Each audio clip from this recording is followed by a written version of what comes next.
Silk caught the flame in a single hungry breath, and Constance Aldern stood in her nightgown on the cold hearthstone, watching the only ball gown she had ever owned curl into black lace inside the grate. Her stepmother did not look away from the fire as she fed in the last ribbon. Somewhere above them, a door closed, soft and satisfied.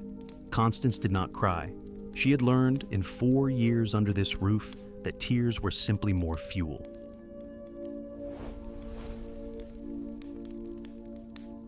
Before the ash had gone cold on the hearth, a carriage without a crest stopped at the servants' gate of Bramblewood Hall, and a footman in unfamiliar deep blue livery carried a long white box up the front steps at first light.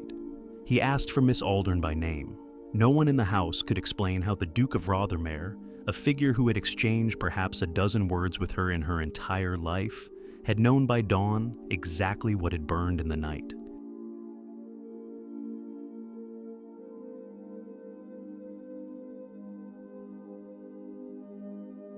Weeks later, 400 candles lit the assembly room at Ashcombe, and every eye in the county turned toward the doorway where Gabriel Ashworth, Duke of Rothermere, ignored every earl and colonel, rising to greet him and crossed the entire floor in silence instead. A man who had not danced since his sister's funeral 11 years before. He walked straight past them all, toward the girl seated among the servants near the door, and held out his hand.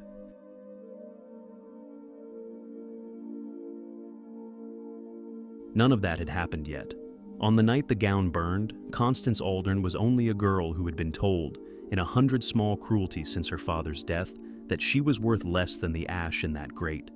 And she believed it, the way a person believes a lie repeated long enough to feel like memory. She had no way of knowing she was already being watched, and had been, for longer than anyone had told her.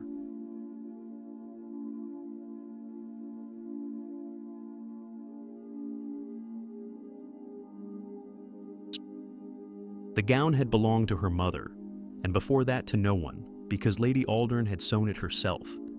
In the last summer, she was well enough to hold a needle, ivory silk shot through with silver thread at the hem, made for a daughter who did not yet exist. Constance had worn it exactly twice, once in memory of the woman who made it, and once, 3 days prior, to church, where she had done nothing more scandalous than stand near a window while morning light caught the silver in the hem, and where, for reasons no one in the Aldern pew could name, the Duke of Rothermere had turned his head. He had not spoken to her. He had not even approached. But Mrs. Selina Aldern, who had spent 4 years training her stepdaughter to take up no more space than a shadow, had watched the Duke's gaze linger a half-second too long,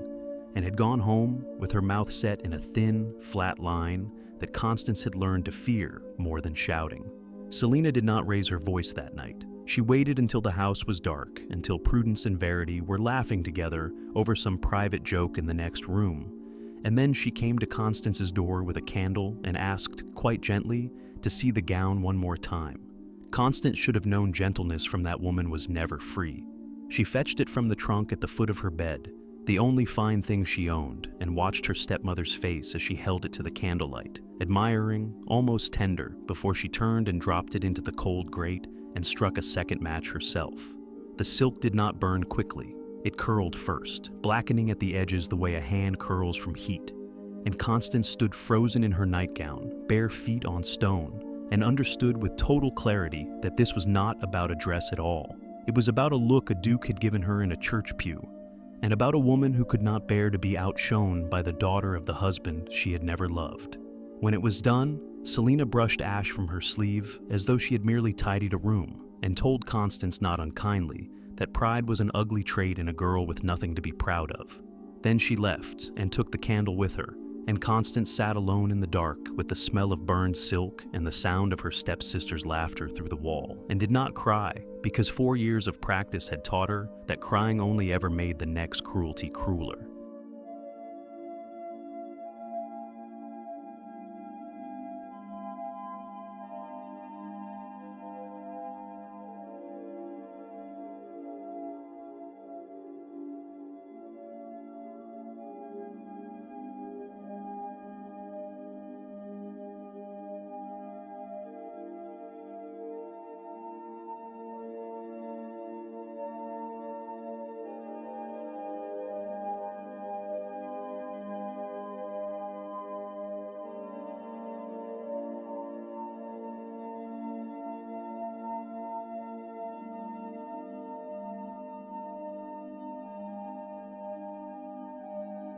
Morning found the grate still faintly warm, and Constance swept the ashes herself before the housemaid could see them and ask questions she had no wish to answer. Prudence found her kneeling there with the little brass shovel and laughed so hard she had to steady herself against the doorframe, calling for Verity to come and see. And Verity came, and looked and said nothing, which was somehow worse than laughing, because Verity was the kinder of the two stepsisters in the small ways that cruelty allows a person to be kind, and even she could not find anything to say in Constance's defense. Their mother appeared behind them with her tea already poured and announced, as though remarking on the weather, that Constance would not be attending the assembly at Ashcombe in 2 days' time, gown or no gown, because a girl who set fires in her own bedroom, she used those words, set fires, as though Constance herself had struck the match, could hardly be trusted among decent company. Constance did not argue. Arguing had never once changed an outcome in that house. It only extended the performance. She finished sweeping the hearth, dressed herself in the plain gray wool that had become, in 4 years, something close to a uniform, and went about the day's small duties, mending linens, answering correspondence. Selina could not be troubled to answer herself, walking the kitchen garden to see what the frost had spared, with the particular stillness of a person who has decided that survival, for now, means simply not giving anyone the satisfaction of a reaction. It was only that evening, alone in her room, with the shutters closed against the cold, that she allowed herself to sit on the edge of the bed and press her palm flat against the empty space in the trunk where the gown used to be folded, and let herself feel, just for a moment, the particular grief of losing the last physical thing her mother had made with her own hands. She did not know, could not have known, that a letter had already left Bramblewood that same afternoon in the careful hand of the housekeeper, Mrs. Petch, addressed to a house 11 miles distant, nor that its contents would reach Rothermere Hall before the ink on the day's ledgers was even dry. She only knew that the ashes were swept, the gown was gone, and the assembly was 2 days away, and she would not be going.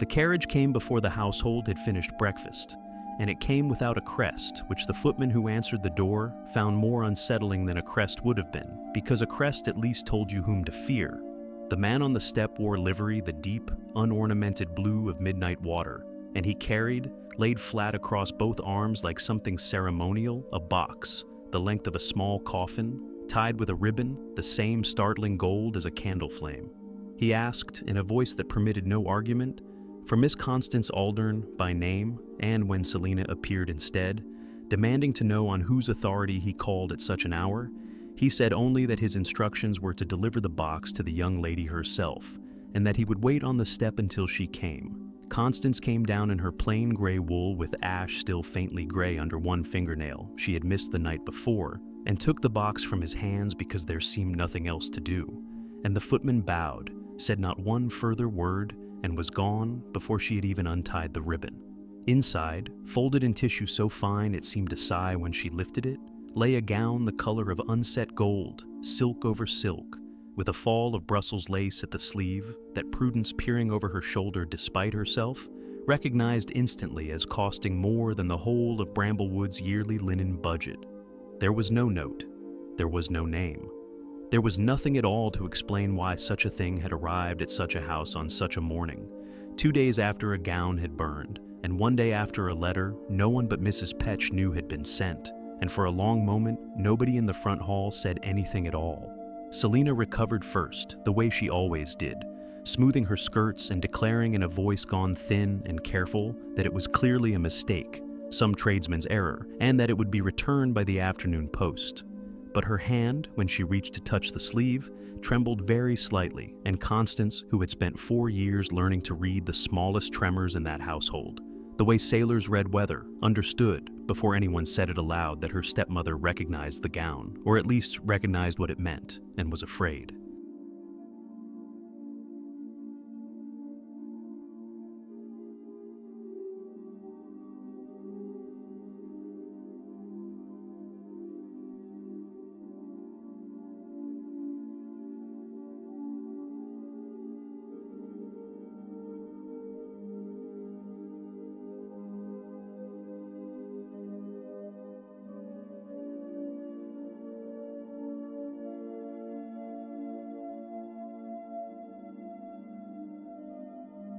She did not try the gown on until the house had gone quiet, until Selina had retreated to her rooms with a headache that everyone understood to be something closer to fear,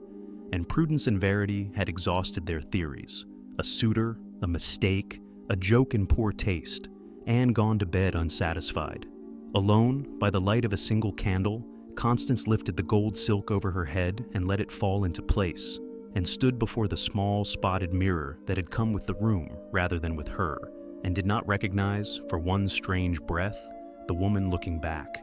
It was not only that the gown fit as though measured for her exactly, though it did, in a way that raised a small, cold question she did not yet let herself ask aloud. It was that she looked, for the first time in 4 years, like someone who was allowed to take up space. She was still standing there when Mrs. Petch knocked softly and let herself in without waiting to be bid, an old habit from years of caring for a household that no longer entirely trusted its own mistress, and stood in the doorway with her hands folded and something unreadable in her face. She said only that Squire Holt, who had loved Sir Edmund Aldern as a brother, and had never once forgiven Selina for the coldness she showed his friend's daughter, had sent word that morning offering to escort Miss Aldern to the assembly himself, as was only proper for the daughter of an old friend, and that Mrs. Aldern could refuse him only at the cost of insulting a man half the county called upon for favors. It was, Mrs. Petch said, entirely up to Constance whether she wished to go. Constance looked at the gown in the mirror, at the gold that caught the candlelight, the way firelight had caught the silk 2 nights before, and felt something rise in her chest that she had not allowed herself to feel in a very long time. Not hope exactly. Hope had been trained out of her. But its quieter cousin, curiosity, the sense that the world had just shifted slightly on its axis, and she did not yet understand why. She did not ask Mrs. Petch how she had known to send for the squire so quickly, or why her weathered face seemed, in the candlelight, almost sorrowful. She only said yes, she would go. And she did not know, standing there in a stranger's extraordinary kindness, that the woman before her had loved another girl once, a girl humiliated in much the same way, a girl who had not lived to wear a gown like this one, and that everything happening to Constance now had already happened, in some terrible earlier version, to someone else.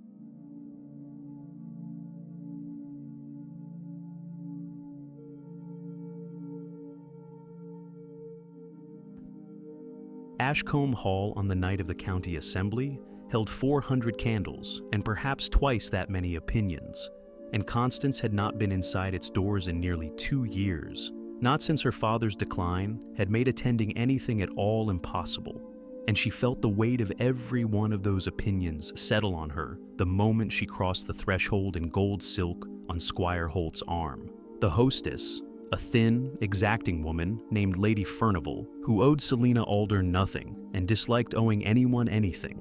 greeted them with a smile calibrated exactly to the temperature of the room, and when it came time to show them to seats, guided Constance not toward the chairs near the dance floor where the Aldern name had once, in her father's day, commanded a place, but to a narrow bench near the service door, among the companions and unmarried aunts, and the 2 liveried footmen waiting to refill the punch.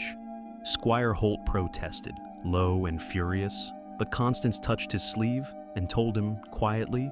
that she would rather sit where she was wanted than argue for a seat she'd have to defend all evening, and he subsided, though his jaw stayed tight through the first 2 dances. From her bench she watched Prudence and Verity glide past in their turn, both lovely in their way, both glowing with the particular confidence of girls who had never once had to wonder whether the room welcomed them, and she watched Selina hold court near the punch table, accepting compliments on her daughters with the serene satisfaction of a woman who believed the evening entirely under her control. The bench itself was hard and unpadded, set squarely in the draft from the service door that opened and closed all evening, and Constance had long since stopped expecting comfort from rooms that were never built with her in mind. Constance did not resent them, not exactly. 4 years of practice had worn resentment down into something closer to distance, a habit of watching her own life from slightly outside it, the way one watches weather through glass. She was watching that way, distant and composed, when the doors at the far end of the room opened and the orchestra, mid-phrase, faltered into silence, and every head in Ashcombe Hall turned as one toward a man in unrelieved black who had not attended an assembly by every account she had ever heard in 11 years.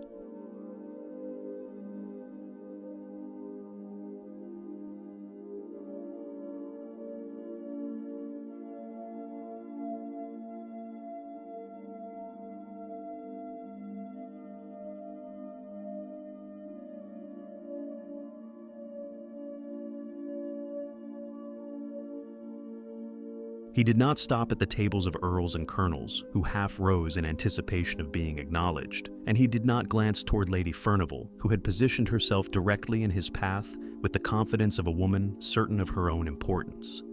Gabriel Ashworth, Duke of Rothermere, walked the length of Ashcombe Hall in a silence so complete that Constance could hear her own pulse, and stopped in front of the narrow bench by the service door and looked down at her as though the 400 other people in the room had simply ceased to exist. "Miss Aldern," he said, and it was not a question. She rose because it seemed the only possible thing to do, gold silk settling around her, and found herself looking up into a face that the county called cold, the way other counties called weather cold, as a simple fact requiring no further comment,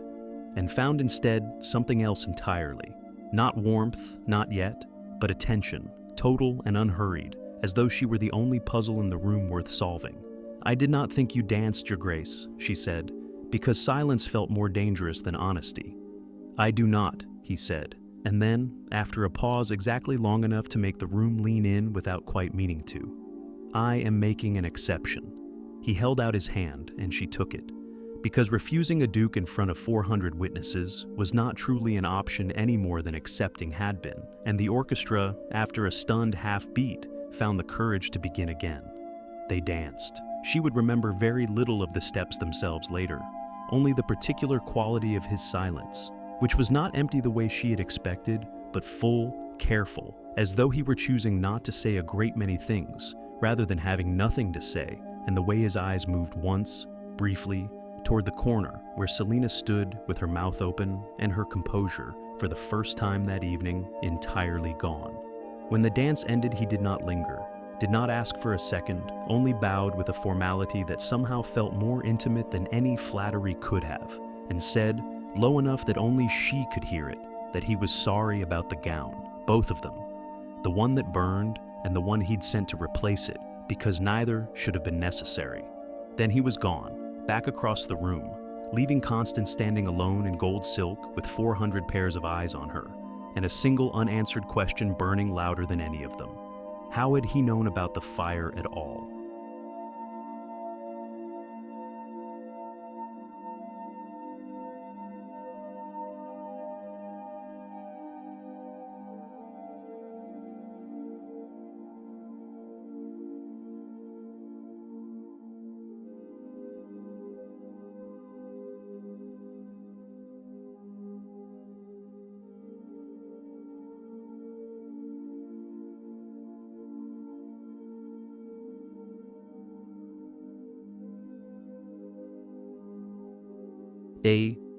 It was Verity who arranged it, though she would insist otherwise for the rest of her days, and she arranged it not out of any grand cruelty, but out of a smaller, more ordinary one. The particular sting of watching a sister who had always been the plainer, the quieter, the less regarded, become in the space of one dance the single subject every tongue in Ashcombe Hall could not stop wagging about.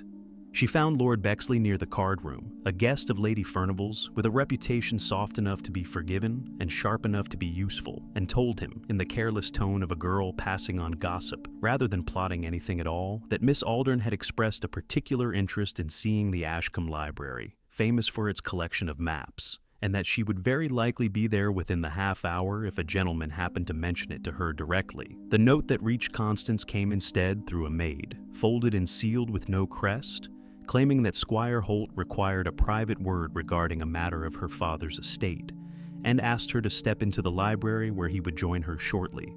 Constance, who trusted Squire Holt as she trusted almost no one else living, went without a second thought, slipping from the noise of the ballroom into the hushed, book-lined dark of the Ashcombe Library, where tall shelves rose into shadow above a single low fire, and where, instead of the squire, she found Lord Bexley waiting, with a smile already arranging itself into something practiced and proprietary. She understood, the instant the door clicked shut behind her, exactly what had been done, and exactly what it would look like if anyone opened that door again before she could leave, and she felt the familiar cold of a trap closing that she had not seen laid. Bexley took one step toward her, saying something about maps that neither of them believed, and Constance was already turning for the door, already calculating whether she could reach it before he did, when the door opened again from the other side. Not the maid returning, not Squire Holt, but Gabriel Ashworth, still in his black evening coat, his face gone very still, in a way that made Lord Bexley's practiced smile falter and die on his mouth.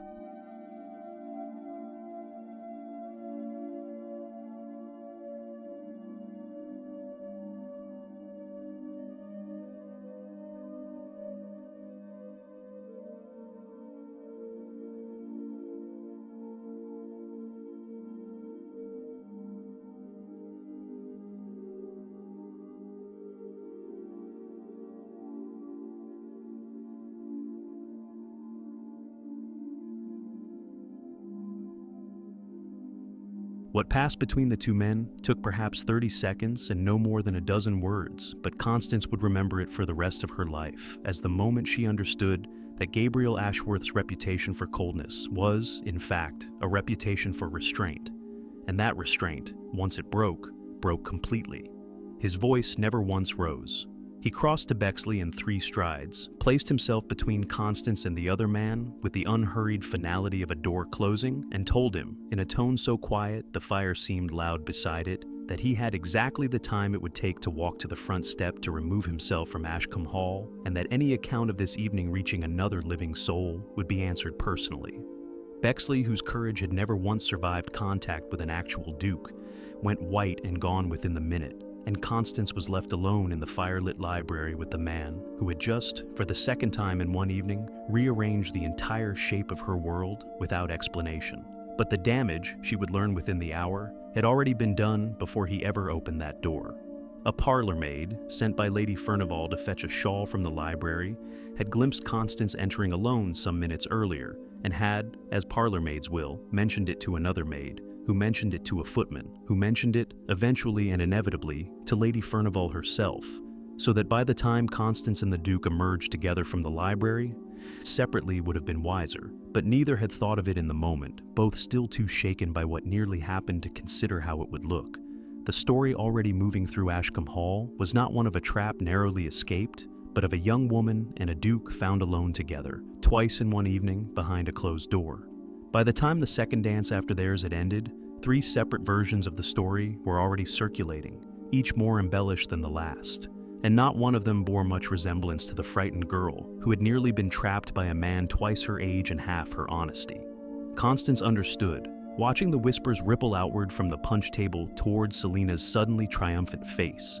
that her reputation, the one fragile thing she had left that was entirely her own, now hung on whatever the Duke of Rothermere chose to say next, and that she had absolutely no way of guessing what that would be.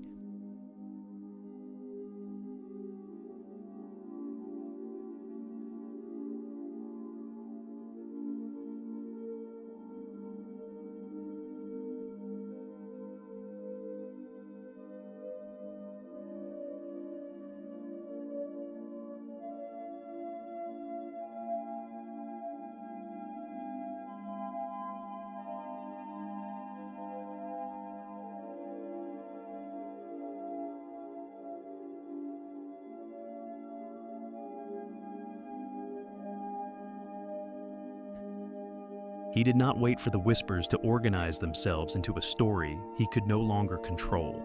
Gabriel Ashworth walked back into the ballroom with Constance's hand resting, of necessity now, rather than choice, in the crook of his arm, and instead of retreating to some quiet corner to let the gossip run its course, he stopped near the center of the floor, in full view of Lady Furnival and the assembled cream of the county, and asked, in a voice pitched to Carrie, whether he might have the room's attention for one moment. 400 candles seemed to hold their breath, along with 400 guests. He said that Miss Aldern had done him the honor, this very evening, of agreeing to become his wife, and that he trusted the news would put an end to whatever version of events happened to be circulating regarding a library and a closed door. It was not strictly true. No words of proposal had passed between them, only 30 seconds of silence and a hand on her arm. But Constance understood, standing there with every eye in Ashcombe Hall fixed on her, that contradicting a duke's public announcement before the entire assembled county would ruin her far more thoroughly than accepting one she had never actually been asked, and so she said nothing, and let the silence be taken for a maiden's proper modesty, and felt the ground of her entire life shift a third time that night. The room erupted, not into scandal now, but into something almost like celebration, because a betrothal, however sudden, was a story with a happy shape, one that gossip could repeat at church without shame, and within minutes half the guests who had watched her enter on a service bench were pressing forward to offer congratulations. She had done nothing to earn, beyond surviving an evening not of her making. She found Selina's face in the crowd and watched it move through fury, calculation, and finally a kind of grasping delight, because whatever her stepmother's feelings toward Constance personally, a duchess in the family was a duchess in the family, and Selina Aldern had never in her life let principle stand in the way of advantage. Constance let herself be congratulated, let herself be led through the motions of the rest of the evening, and did not once look at Gabriel Ashworth to ask him, silently, what precisely he thought he had just done to both their lives, because she already suspected that whatever answer he might give her would only be the beginning of a much longer explanation he was not yet ready to offer.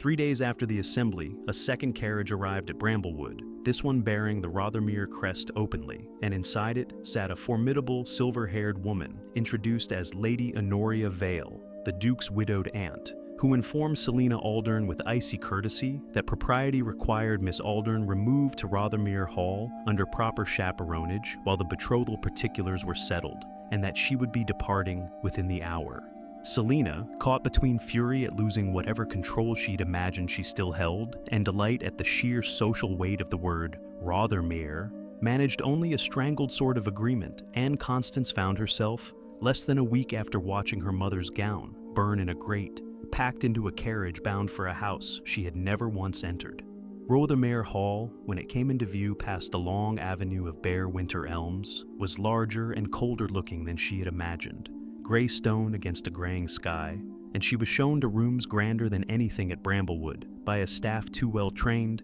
to let their curiosity show on their faces.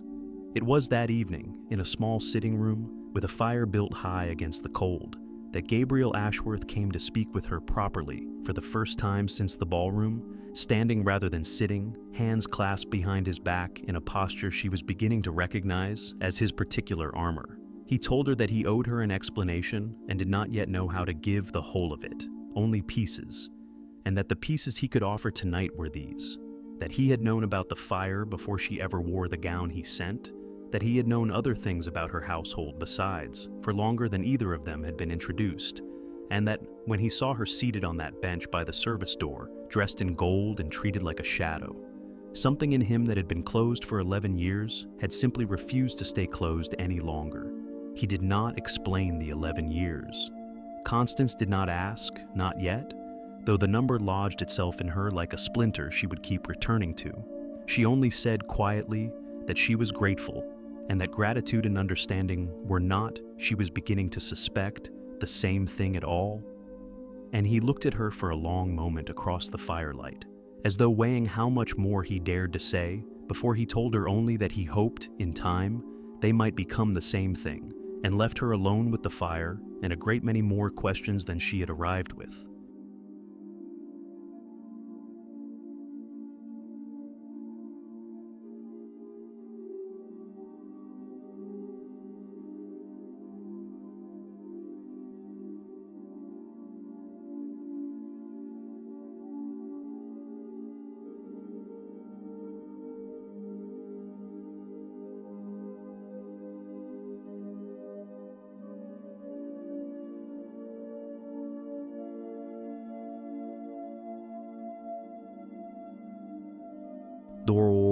The days at Rothermere fell into a rhythm Constance had not expected and could not quite name. Not courtship exactly, not friendship exactly, but something quieter than either, built out of small, unremarkable moments that she found herself, against her better judgment, beginning to collect like pressed flowers.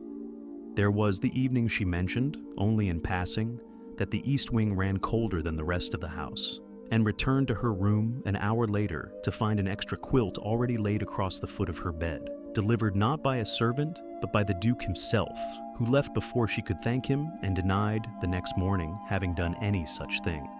There was the dinner, with a visiting baronet who made some careless remark about a woman's opinions being better kept for the nursery, and the sudden, total silence that fell over the table when Gabriel Ashworth set down his glass and asked the man, with perfect courtesy and no warmth whatsoever, whether he had confused Rothermere Hall with his own dining room, because the guests at this table were welcome to speak their minds regardless of the shape God had given them.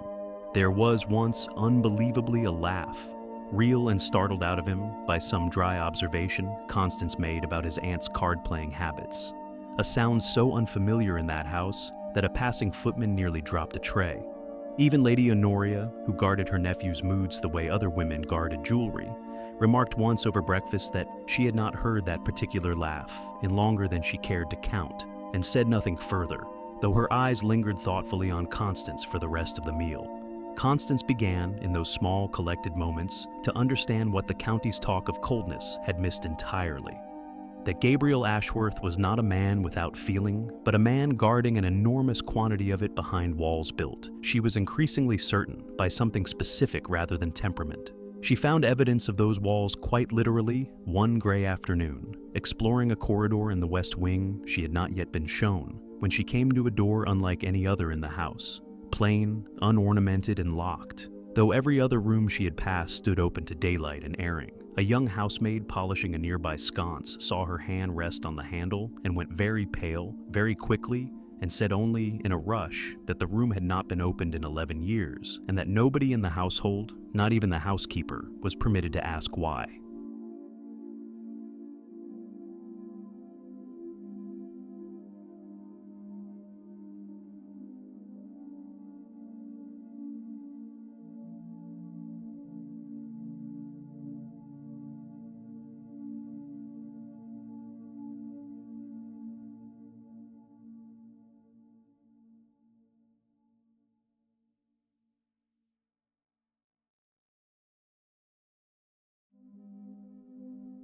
She did not try the door again, though the 11 years the housemaid had named settled into the same place as the earlier number, the one Gabriel himself had used without explaining it, and Constance began to understand, with the particular clarity of a person assembling a puzzle from its edges inward, that both numbers almost certainly pointed to the same event. She asked Lady Honoria directly that evening, over tea in a formality neither of them fully observed, and the older woman set down her cup with unusual care before answering that it was not her story to tell, that some griefs belonged entirely to the person who carried them, but that she would say this much. Gabriel had not always been the man the county called cold, and whatever had made him so had happened a very long time ago, and had very little to do with any coldness in his own heart, and a great deal to do with how thoroughly that heart had once been broken. It was enough, and it was not enough, and Constance spent the rest of the evening turning the fragments over without finding a shape that satisfied her. She found Gabriel himself near midnight, Standing at the end of the very corridor, she had been forbidden, not at the locked door itself, but a few respectful paces from it, standing in that same guarded posture she had come to know, hands clasped behind his back. And when he saw her, he did not send her away, only asked quietly whether she would walk with him instead. Anywhere else in the house, he said, anywhere at all. And she understood the offer for what it was, not a refusal, but a request. A man who would rather not stand at that door tonight than forbid her from ever asking about it. They walked the length of the picture gallery in near silence, past generations of Ashworths in oil and gilt frame, and he told her only, without her asking, that he had once had a sister, and that she had died young, and that he was not yet able to say more than that, not because he did not trust her, but because he had never once, in 11 years, managed to say the rest of it aloud to anyone at all. Constance told him she was not asking him to. She only wanted him to know that when he was ready, she would be someone who could hold it. He looked at her, then the way he had once looked at her from across a crowded ballroom when he had not yet had a name for what he felt, and said very quietly that he was beginning to believe it entirely.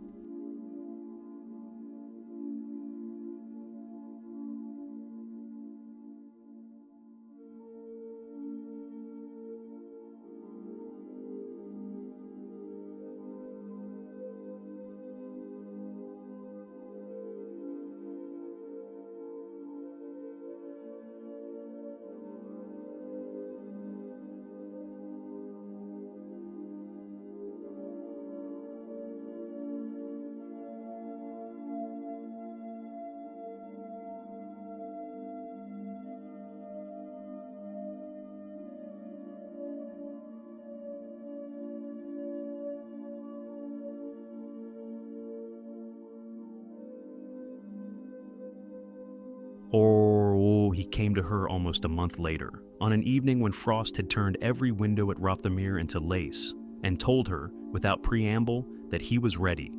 and led her himself down the west corridor to the door that had stood locked the whole of her time in that house, and opened it with a key he wore. She realized only then, on a chain beneath his shirt, rather than on any ring a servant might have access to. Inside, the room had been kept exactly as it must have looked 11 years before. A young woman's sitting room, pale blue and gold, a half-finished piece of embroidery still stretched on its frame, a shelf of novels with a ribbon marking a page that would now never be turned. A small writing desk stood beneath the window, its inkwell long since dried, a letter left unfinished in careful looping script that Constance did not read, some things clearly not yet hers to know. And above the cold hearth hung a portrait of a girl who could not have been older than 19, fair-haired, laughing, with Gabriel's same dark eyes set in a softer face. This was Seraphina, he said, and his voice, usually so measured, came apart slightly around the name. His only sister, 4 years his junior, the person he had loved most uncomplicatedly in the entire world. She had fallen in love, at 19, with a Viscount's second son, and had been, for one golden season, radiantly happy until the young man's family decided a duke's sister with only a modest dowry and no political usefulness was beneath their ambitions, and ended the courtship not privately but publicly at a ball much like the one where Gabriel had crossed the floor toward Constance, with a public cut so calculated and so cruel that half the county repeated the story for months afterward as entertainment. Seraphina had not recovered. She had stopped eating properly, stopped sleeping, stopped in the end, seeming to want to remain in a world that had shown her so plainly how little it valued her, and within a year she was gone, and the physicians called it a wasting fever, and Gabriel had never once believed the fever was the true cause of death. He had locked this room the week of her funeral, and had not opened it again, not for anyone, not once in 11 years, until tonight. Constance asked gently, the question she had carried since the morning a box arrived with no note, how he had known, that same night, about a gown burning in a grate 11 miles from his own bed. And Gabriel told her, at last, the whole of it. Mrs. Petch, he said, had been Seraphina's nurse from her cradle, had loved her the way only someone who raises a child can love her, and had been so undone by her death that Gabriel could not bear to keep her in a house so full of that particular ghost. He had found her, quietly and without her ever fully understanding why, a position as housekeeper in a respectable household some distance away. Bramblewood, as it happened, chosen originally for no reason grander than a vacancy and a decent family, and had asked only one thing of her in return for his continued care of her in her old age: that if she ever saw, in that house or any other she might serve, a young woman treated the way Seraphina had been treated, humiliated for the crime of being noticed, made to feel unworthy of a place in the world, she would write to him. She had written twice before, over the years, about households that came to nothing. She had written a third time about Constance, and about a stepmother's cruelty growing sharper every season, and Gabriel had read the third letter and felt something in him that had been perfectly, deliberately still for 11 years begin, for the first time, to move again. He had watched from a distance after that, at church, at the edges of gatherings, telling himself he only meant to see that she came to no lasting harm until the night Mrs. Petch's letter arrived, describing a gown burned out of spite, and something in him simply could not stay at a distance any longer. "I did not send the gown to court you," he told Constance, standing before his sister's portrait, with his voice not quite steady. "I sent it because I could not bear the thought of one more girl in this world made to feel she was worth nothing. Everything after that, the dance, the library, the words I said in front of 400 people, I told myself was still only that. It is not only that anymore, Constance. I do not know when it stopped being only that." Constance, standing in the cold light of a dead girl's sitting room, understood that she had just been given the truth she had been chasing for a month, and that the truth, far from settling anything, had only made the ground beneath her feel more fragile than ever, because a love built on the wreckage of an old grief was a love she now had to learn to trust, would not simply repeat it. Selina Aldern had spent 3 weeks perfecting an expression of gracious maternal pride whenever the betrothal was mentioned in company, and underneath that expression, unseen by anyone, something colder and far more calculating had been steadily taking shape. A duchess in the family meant status she had craved her entire life, but it also meant she had begun to realize with mounting unease the complete and permanent loss of any authority over the girl she had spent 4 years training into submission. Because a duchess answered to no stepmother, took no instruction, could not be threatened or diminished or controlled ever again. And Selina, whose entire sense of self depended on being the one who decided who deserved what in her household, found she could not bear the thought of Constance rising entirely beyond her reach. She told herself, in the privacy of her own mind, where such justifications always sounded more reasonable than they were, that she was only protecting a family that had raised the girl, never mind how little of that raising had actually been done with any kindness in it. She found in Lord Bexley a man equally motivated and considerably less scrupulous, a man whose reputation had been quietly ruined by his own conduct in the Ashcombe Library, and who blamed Constance for his humiliation as thoroughly as he blamed himself for nothing at all. Between them, over several careful weeks, they constructed something ugly and precise, a set of letters forged in a hand close enough to Constance's own to pass casual inspection, suggesting a private and improper correspondence between Miss Aldern and Lord Bexley stretching back months before the assembly, letters that painted the library encounter not as a trap sprung upon an innocent girl, but as an assignation interrupted, one that a desperate young woman had since managed to disguise beneath a hastily arranged betrothal to a duke who did not yet know the truth of what he was marrying. Selina intended these letters for exactly one audience, not the county at large, whose gossip she could weather, but Lady Honoria Vale, whose good opinion Gabriel trusted absolutely, and through her, Gabriel himself, in the hope that even a man so evidently besotted could not marry a woman credibly accused of dishonesty toward his own family. She chose her moment with the precision of a woman who had spent years learning exactly when cruelty landed hardest, the evening of the formal engagement ball at Rothermere Hall itself, when every person of consequence in the county would be present to witness whatever unfolded. The engagement ball at Rothermere Hall was, by every measure the county cared about, a triumph before it had even properly begun.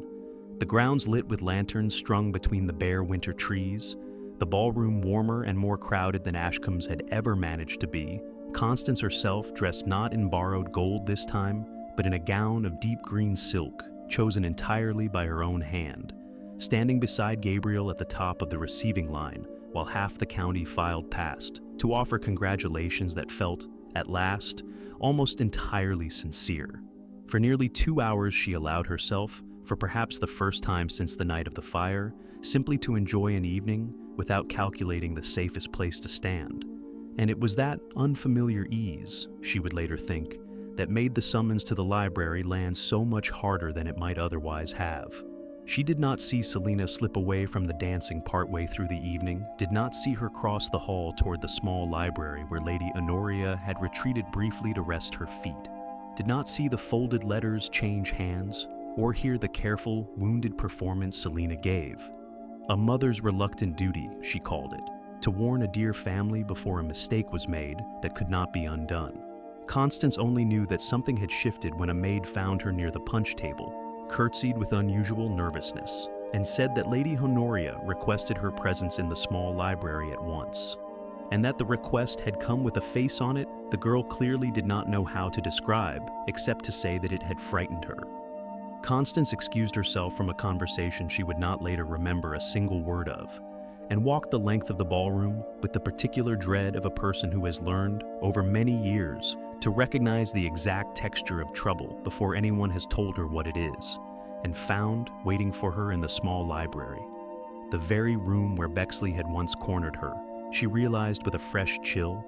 as though the house itself were repeating a pattern. Not only Lady Honoria with a face gone rigid and pale, but Selina standing near the fire with an expression of composed, sorrowful triumph and a small stack of letters laid out on the table between them. Like evidence at a trial, Constance had not known she was standing for. Constance did not reach for the letters, though every instinct told her to, because some old, hard-won wisdom from 4 years under Selina's roof warned her that reaching for evidence looked, to a room already primed to doubt her, exactly like guilt. She said only, evenly, that she had never in her life written to Lord Bexley, had exchanged perhaps 40 words with him total, all of them on the single evening he had cornered her in a library much like this one, and that, if the letters claimed otherwise, the letters were lying rather than she. Selina's composed sorrow deepened into something almost maternal, almost gentle, as she suggested, to Lady Honoria rather than to Constance directly, that a desperate girl might say anything to protect a match so far above her station.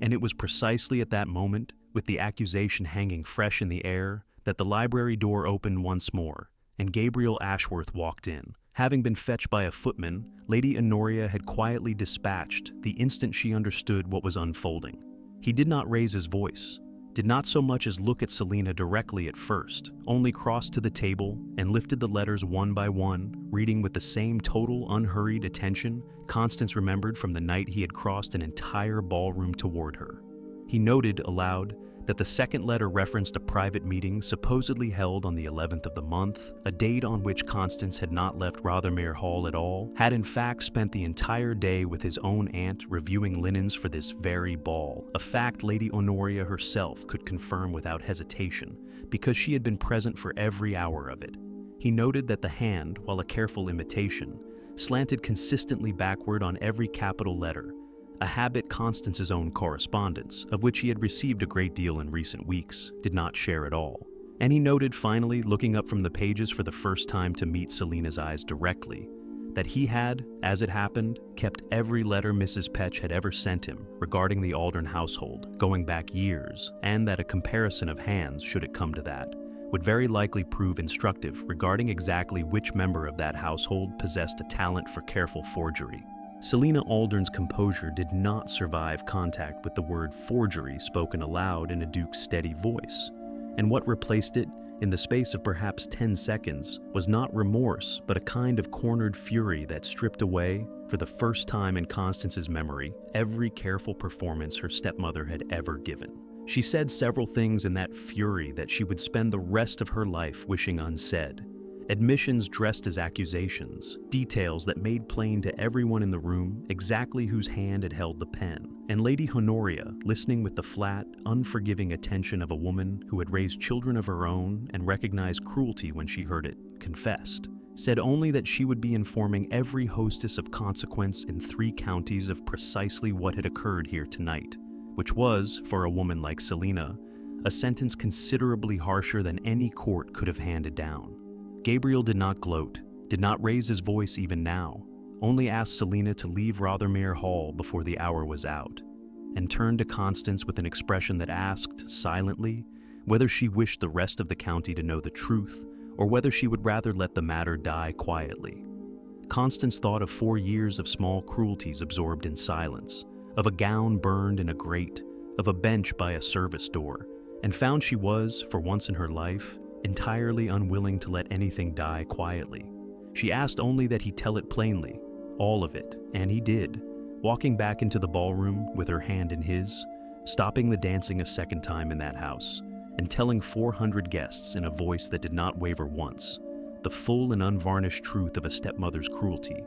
a burned gown, a forged accusation, and a young woman who had endured all of it with more grace than anyone in that room had ever shown her. Prudence would not meet Constance's eyes for the rest of the evening. Verity, to everyone's surprise, including her own, crossed the floor before the last word had finished echoing and embraced her stepsister for the first time in either of their lives, whispering an apology that came 4 years and 1 library trap too late but arrived, at last, entirely sincere. On the morning of her wedding, Constance Aldern did not wear gold, and she did not wear the ivory silk her mother had made and lost to a stepmother's spite, because some things, once burned, cannot be restored, no matter how dearly one wishes it. But she wore, sewn into the hem of a gown of her own choosing, a single narrow strip of silver thread salvaged, impossibly, from the very fire that had taken her mother's dress, recovered months earlier by Mrs. Petch, who had quietly sifted the cold grate at Bramblewood on some instinct she never fully explained, and kept the small scrap wrapped in tissue against exactly this day. She stood before the mirror in her rooms at Rothermere one final time as an unmarried woman and did not fail to notice, this time without any strange cold question attached to the recognition, that the gown fit her exactly because she had chosen every inch of it herself for the first time in her adult life, answering to no one's taste but her own. Gabriel waited for her at the small stone chapel on the Rothermere grounds, and before the ceremony, in a gesture no one but Constance and Lady Honoria fully understood, he asked that they pause a moment at his sister's grave in the family plot beside the chapel, where he laid a single white rose and said nothing at all, needing to say nothing, because Constance already understood that every choice he had made since the night a gown burned had been, in some quiet, unspoken way, an act of finally honoring the girl he had failed to save the first time. The county that gathered to watch the ceremony was the same county that had, less than a year before, seated her on a bench among servants and watched her stepmother's spite, with idle curiosity rather than intervention. And Constance felt, walking up the short aisle on Squire Holt's arm, toward a man who had once walked the length of a crowded room in complete silence rather than let her sit forgotten, and who she now knew would go a great deal further than that if she ever asked it of him, something she had not expected to feel on this particular morning among all the joy, a fierce, quiet gratitude for every cruelty that had led her here, not because the cruelty had been deserved, but because she had survived it whole and had come out the other side of it not smaller, but entirely, finally herself.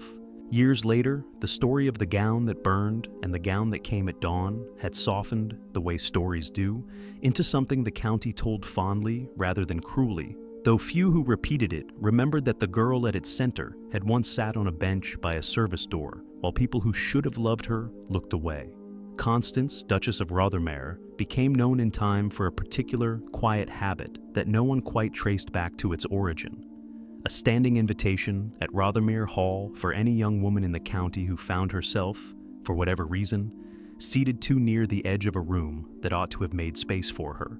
And more than one overlooked girl found herself, in the years that followed, crossing a ballroom because a duchess who remembered exactly what that bench had felt like made certain she never had to sit on it twice. Selina Aldern lived out her remaining years in a diminished, watchful quiet, welcome at Rothermere on holidays for Constance's sake rather than her own. Never quite forgiven and never quite punished beyond the loss of the power she had spent a lifetime hoarding. Verity, in time, became something almost like a real sister, the apology in the ballroom having been only the first of many smaller ones offered and accepted over years of slowly rebuilt trust. Even Prudence, in her own slower and more reluctant fashion, came in time to speak of her stepsister with something that, if not quite warmth, had at least stopped pretending to be indifference. And Gabriel, who had not danced in 11 years before a bench by a service door changed everything, danced at every one of his own children's birthdays afterward, badly and without embarrassment, in a house that had finally, after so long, let in enough light to fill the room his sister once occupied, and every room besides. If a story like Constance's has ever felt close to something in your own life, a room where you were made to feel smaller than you were, and a hope that somewhere, someone was watching closely enough to notice, tell us in the comments where you would have wanted to be seen. And if you want more stories like hers, quiet women finally chosen in front of everyone who once looked away. Subscribe, because there are many more gowns and many more mornings still waiting to be told.